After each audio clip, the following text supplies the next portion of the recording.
Hello, and welcome to what I hope is going to be an entertaining series. This video is the first of what will be a long collection of episodes. In this series, I'll be creating a vast and expansive world from scratch to tell stories in. I've already done basic calculations for the planet that I'll be working on, as well as its moon and sun. In the description of this video will be the basic details for these 3 celestial bodies. So, what are my plans with this project? My end goal is to have a completely alien world that I can use as the location my stories will take place. I'll be sticking as close to realism as possible by using the likes of physics, geology, and biology to explain why certain things work the way they do. That being said, I am in no way an expert in any of the fields I'll be dipping into. I just want to have a believable world for my readers. To start, I'm creating a general idea of what I want the final landmasses to look like. From there, I define the boundaries of the continental plates. Going over the boundaries of the continental plates also allows me to refine the shapes that I initially drew. I probably should have gone and done the oceanic plates as well, but I'm not experienced in G-plates, so I'm using the knowledge I have. I try to keep in mind the distortion that happens when you compare the map to a 3D globe. The southernmost continent I thought I did well on, but as you'll see later, it's not quite to my liking on a 3D surface.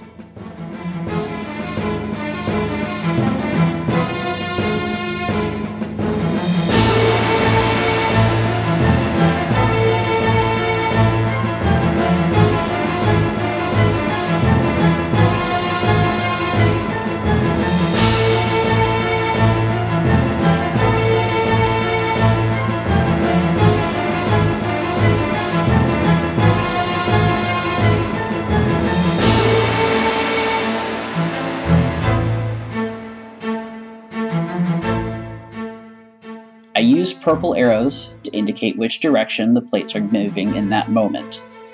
This means that I'll have to move them in the opposite direction because G-plates works backwards, I think. Like I said, I don't have much experience with it, but from what I've worked with, I can only get it to function backwards.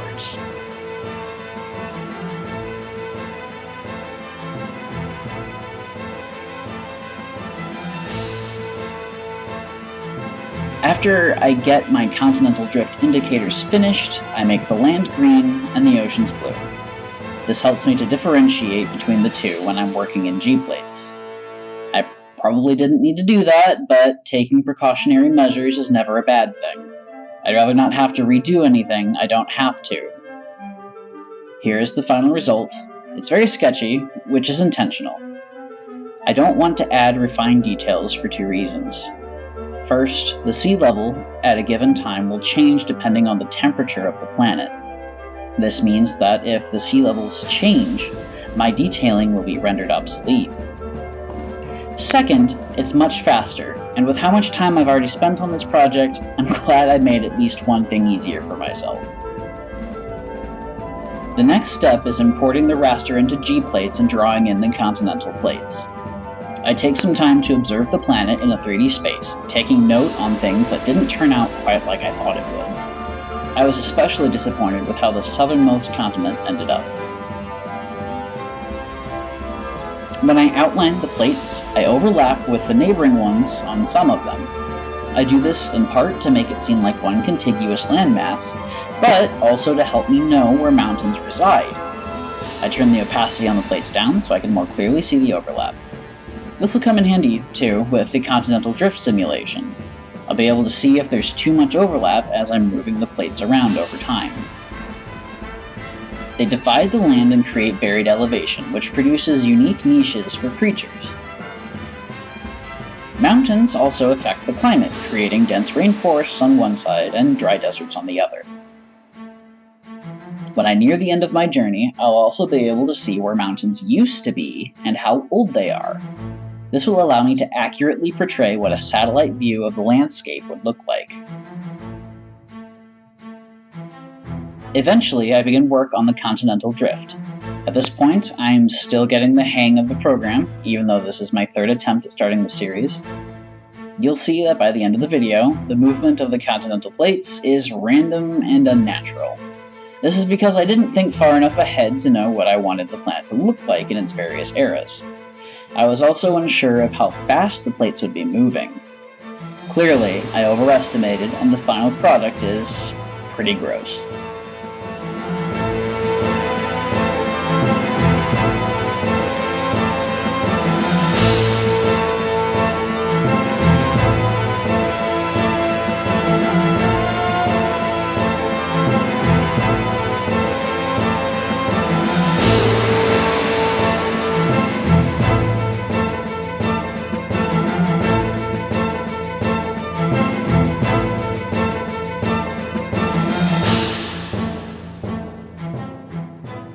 I'd like to take this time to explain some of the world-building elements I've already thought of.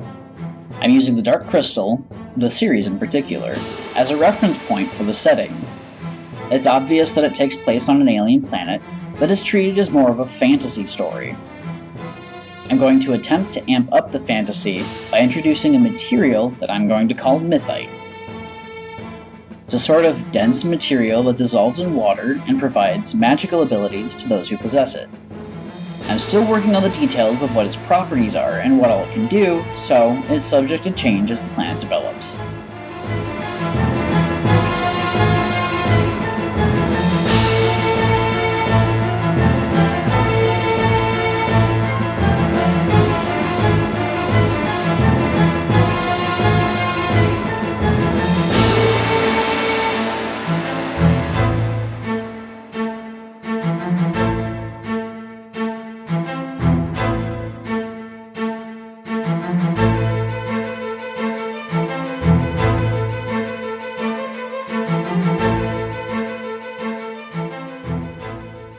Here's the Continental Drift that I've gotten done.